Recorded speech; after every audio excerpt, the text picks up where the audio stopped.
Okay, welcome back everyone. So apparently Netmarble, the YouTube channel, has actually uploaded a new 7 Nations X King of Fighters collab, a little teaser. I'm kind of curious on what it is because I haven't seen it yet. And I heard Gowther's at the end, so maybe we get some information towards what's incoming. So just without further ado, we're just going to get into it, react to it, and see what it's about. So, okay, so you get the little invitation. Okay, on the 26th. Okay, yeah, so we knew it was coming on a Tuesday. Here comes a new challenger, okay. I wonder if we're going to get to see them in game. I haven't seen what they look like yet, so. Okay, so. Oh, these are old. Okay. Oh, whoa. Oi! What was that? 36k? Oh, it must be level 1. Okay, Mai. This is the one I'm kind of want to go after. Okay, fire. So probably do a bunch of. Oh my god, the jiggle. Oh, that was kind of sick. Okay, was I actually seeing Kyo? Oh, that was kind of dead. I didn't see much of that. Okay, Rugel. Oh, wait. Is that a background? I wonder if that's a thing. Okay, but we just get straight into other things, too. Are we going to see anything else here? Okay, saw some free challenges. Okay, so AoE moves there. Oh, wow. What the hell is this? Wait. Nah, what is this? What the fuck? Oh, no. Nah, don't. Nah, did he do anything else? Ah, that's a mug. So, a surprise Halloween guest. So, yeah, pretty much, I mean, we already kind of knew because of the tease yesterday in the actual developer update, but it looks like Halloween Gowther is coming. Now, it's weird that they didn't say his announcement. So, you know, we probably are going to get the King of Fighters collab as its own banner, and then a week afterwards, we're going to get Gowther, which is just crazy, because, depending on how they do it, hopefully people are saying he can be free. I mean, I doubt it, but hopefully he is. I mean, probably not, but hopefully. Yeah, he is going to be OP, and you kind of want to get him because he's going to be exclusive, like most of your characters. That's the thing. We've got 3 exclusive banners coming up. We've got King of Fighters, Gowther, and then also Goddess Elizabeth. Granted, the King of Fighters won't come back, or at least none of the actual collab units have come back. The Halloween Gowther should come back at least, like, makes sense to release next year again. Whereas Goddess Elizabeth, who's probably the better one out of all of them, she does come back when King does come out, but you also have a chance not to get her. So, realistically, you can kind of skip Goddess Elizabeth. But it sounds weird to say, because, like, you shouldn't skip any of these guys. Like, they're that good. So we're going to wait and see what the actual Gowther banner looks like, and whether he's just him by himself, or if he's guaranteed after a certain amount of diamonds, because, yeah, we're not given enough diamonds to pour on all these banners. Granted, I think the King of Fighters collab should be around 40 diamonds to get the guaranteed if you are getting tickets, where Gowther should be. If they follow Japan, he was a 0.3 rate, basically almost in a festival unit, but then he also comes with Roxy and Shin. Oh no, he didn't come with Roxy and Shin. He came with the... Yeah, I don't know how they're going to do the banner. It's going to be very weird. And in Goddess Elizabeth, obviously she does cost 900, so I just have 900 and I'm planning to summon the King of Fighters collab. So actually, you know what? Let's might as well go in and see what the actual King of Fighters collab do. So this will be my first reaction because I kind of hold it off until they actually come to the game. And they're literally 3 days away. So I think now it's a better time, or the best time, to actually react to what their skill set is and see what they can do. Because I'm kind of curious. Hold it off for a whole month to see what they can do. Because I didn't want to get my hopes up before they come. And hopefully they're not nerfed. I doubt they do that because I don't think they've ever nerfed someone on Japan on the global side. I think if anything they've only buffed them, but I believe they are very good. That's the only thing I've heard. I do know what colors they are because I mean they've kind of showed it already. So let's just start off with Athena. I think she's probably the weakest one, I believe, because at least in the sense of I've not seen what she can do. So here's the skill 1. So her first skill, she does inflict damage, quite a high multiplier to be fair, and then cancel stances and then stuns. Okay, that's not a bad skill. I mean, to be fair, the cancel stances isn't too big of a deal, but it would be nice to get down to tier 2. And it's stun, so kind of like Arthur card then. I mean, to be fair, canceling stances, if you're stunning anyway, doesn't it cancel regardless? So it's kind of weird that you've done that. Yeah, the stun's pretty massive. She's a green, so now you can't use on raid bosses. I mean, you can use on PvP, but you can't really use on raid bosses. Or at least the red demon. Okay, skill 2, so detonate. Not the greatest skill. So it looks like a finger bang from the picture, from the artwork. So yes, Psycho Ball. So Detonate, if you don't know what Detonate does more damage depending on how many orbs they do have. It's not the worst skill. I think Draw has this, and it does actually do quite a lot of damage. The scaling isn't too great. I mean, you kind of rather just use her first skill, which does 500%, where this one it does 400% on the tier 3, and the first one stuns. So if you're going to be getting golds with this, it's not the greatest. But to be fair, two good skills, quite a high multiplier. Her attack is quite decent, 508, I think it's kind of standard anyway. Her ultimate cancels stances and just inflicts damage.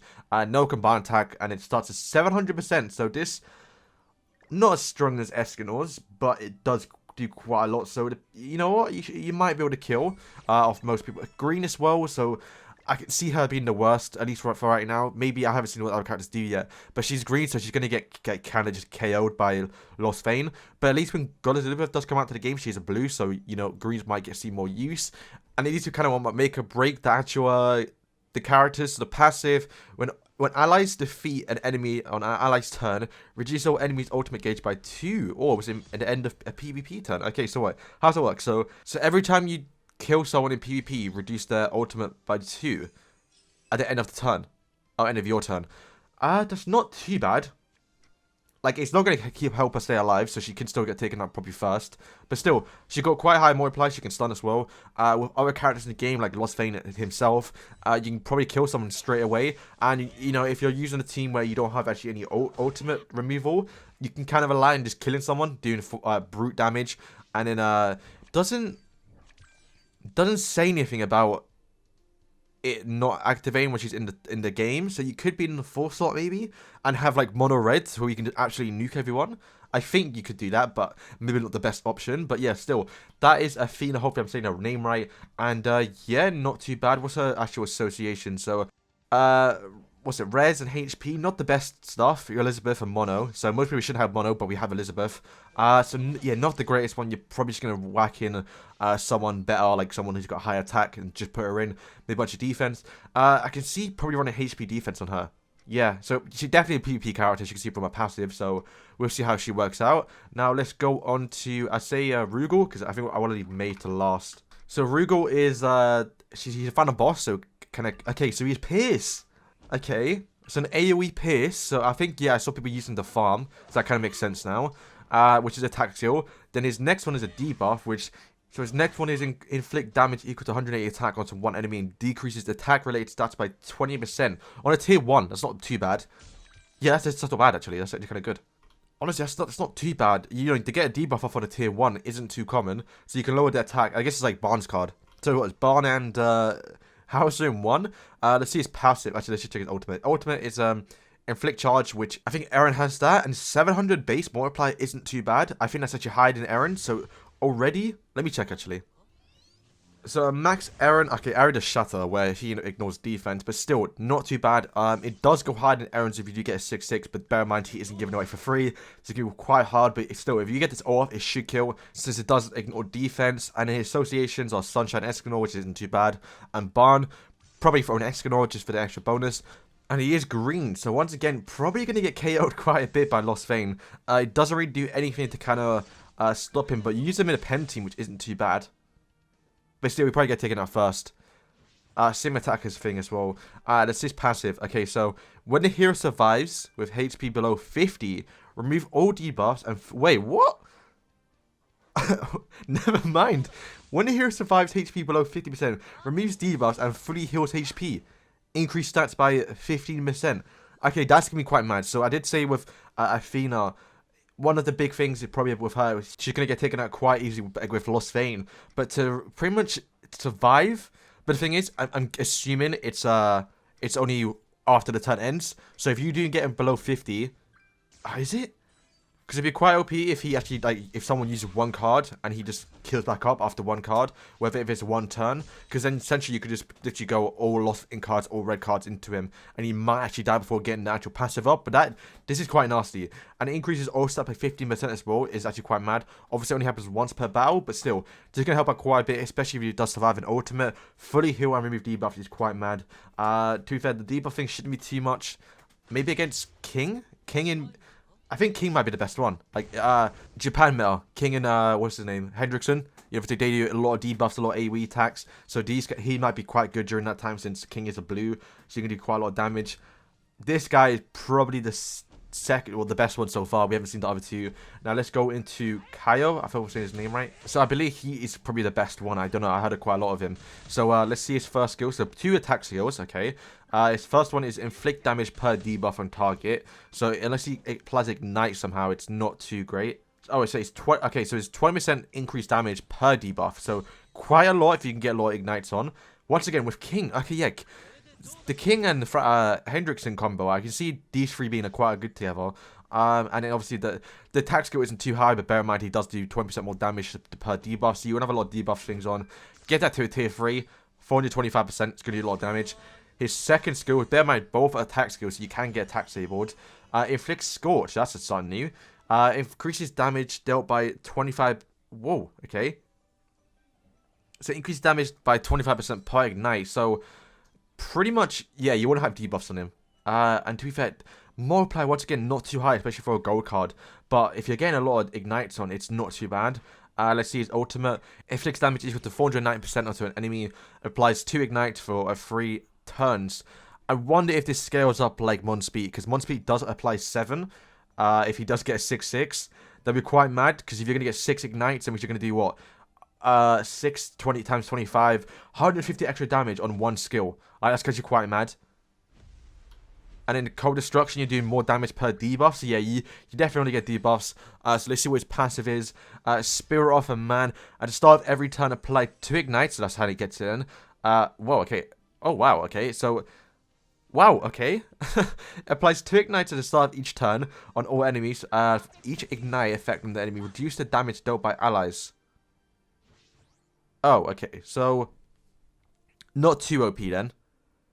So for every turn, so you're going to get 6 ignites on after 3 turns. So his turn 3 skill, or I guess his second skill, is going to do what, 6? So you're going to do 125 extra damage, which is quite good. Plus if you get an ultimate off, it should kill, to be fair. But you're going to get 2 more ignites on. And then also you can do more damage per debuff, so it's actually going to be quite good. And then also your allies do less damage as well, so not too good. So it doesn't include deathmatch, so it kind of just doesn't really matter too much. But he's a red, so it's going to be quite good. He's going to stay alive quite a lot. Not too many blues running around. There's more greens. Maybe like King or something, especially in Global right now. There's not too many blues. But yeah, this guy's going to be quite nasty to get off. Passive is quite good. I think that might have saved him. I think the problem with... Yeah, like, you can look at the rating. Like, he's top tier for ungeared PvP and even geared. So, it's going to be mad to use him. And the thing is, this guy doesn't look like you need to have a 6-6. Now, granted, the more you do upgrade him, they will get more attack stat and stuff like that. But still, the fact you can use this guy and not really worry about the ultimate, because he's still going to do raw damage with his main skills, actually is kind of good. Like Eren, you kind of have to get 6-6, where this guy you kind of just use it 1-6 properly, because the ultimate doesn't matter too much. Like with the amount of stuff you're doing, you're probably going to kill regardless. But his ultimate multiplier is the lowest one out of all of them, 490%. So yeah, it probably won't kill. Depending on, yeah, you kind of want to get this up, but still, you don't have to rely on the actual ultimate, so it's not too bad. I don't really plan to get all of them 6-6. I don't plan to get any 6-6, to be fair. So getting this guy 1-6 actually wouldn't be too bad. I can somewhat still use them. Okay, here we go. We have Mai. So this is the one I'm looking forward to the most. I mean, for obvious reasons, right? Okay, so first skill. Oh, I already love it. Okay, so inflict damage equal to 120% onto one enemy, and it removes 1 ultimate gauge. Okay, so it goes up basically a Merlin card. I actually don't mind this because I do need some more AoE removals. Not AoE, just removals itself. Not too bad. She's a blue, so always good against Lost Vein, especially right now. And her oh, she's Amplify card. Oh, holy shit. Okay, so it inflicts Amplify. We know what this is. It's an AoE Amplify. Okay, so that's why the multiplier is quite low, but to be fair, not too bad. I kind of gotta see what her passive and ultimate is. So her ultimate here is inflict damage equals 630% onto one enemy, and it increases the ranks of all hero skills. Okay, so you want to use this first, but there's no way to get amplified. So let's see what her passive is kind of got a saver here. So when the hero uses, okay, when the hero skills are ranked up, increase basic stats by 15% for 2 turns. Okay, so you want to run Gowther. I mean, we're getting Halloween Gowther, so it doesn't really matter. Obviously, she's a human, so you can use Green Halloween Gowther with her. Not too bad. Not I don't think she's crazy just from looking at her, but it's still not bad. You can remove ultimate, which is sick. Up to 3 as well. AoE amplify. I'm kind of curious how much damage that will actually do. So she does increase basic stats, which it's how does base stats work? It's only 1 buff, right? No, it's free. Okay, so it's free. So you're getting it free after increasing ult, but there's no way to actually increase her skills apart from the ultimate. So you kind of have to run Gowther with her. Maybe what, Gowther and Arthur, but people really using Arthur right now. I think Gowther and someone else might be a bit better. Since yeah, increasing the hero skills. Yeah, when the hero skills are ranked up, increases base stats by 50%. So it doesn't matter how it gets ranked up as long as it ranks up. So Game Machine also does increase skills. So I mean, you could use like what, Game Machine, use 3 skills turn 1, then use Gowther, and you got what, a 30% thing. Basic increased stats, but it's for 2 turns. Kind of wish it was for free. I will see if that gets buffed in global. Probably not. But there is all the King of Fighters collab. Definitely interesting. You can already tell from looking at them, they're already a lot better than the King. The Attack on Titan collab, which is quite annoying because regardless of what the actual Attack on Titan collab was going to be, I was always going to 6-6 Eren anyway. But yeah, not too bad. I think all very usable. Like even now, since they. I mean, I think they're all usable in Japan. So the fact they're coming to global right now, where we're missing like almost a few people, so it's quite insane. At least she's blue. I think the big thing that's saving her is probably that she's blue, so she's not going to get one hit by Lost Vein. Removing AoE, I can. You know what? This isn't too bad. Her crit chance is 50% as well, so you can do quite a lot of damage onto Lost Vein as well. Yeah, it's not bad. You see how many hits she does do, because depending on the hits she does, it may not be too great. She's probably going to feed up Lost Vein a lot. But ultimate is 630%, base level 1. So, well, I guess 1 out of 6. So it's not too bad. Goes up to 945. Will probably kill most people as well. And it also increase ranks of all skills. So you can use that. Use a Gowther card, and then any card afterwards will be a tier 3. So you're going to get like what, a tier 3 amplifier, you're going to get a tier 3 AoE removal, you can probably use a Lost Vein card, you can use like anything else in the game, so it's actually quite good, and I'm quite excited to actually see what they can do. Anyway, already I can see it's a long video, but I think it's warranted. Gonna make a video soon, probably about whether you should summon for these guys, and should you summon for Gowther, because Gowther's going to be afterwards, and then also Goddess Liver is going to come out almost like 2 months later, so it's rough, but yeah, definitely something for these guys. I can't wait. So yeah, thank you guys for watching, and let me know what you think of them, because I'm quite excited, and peace.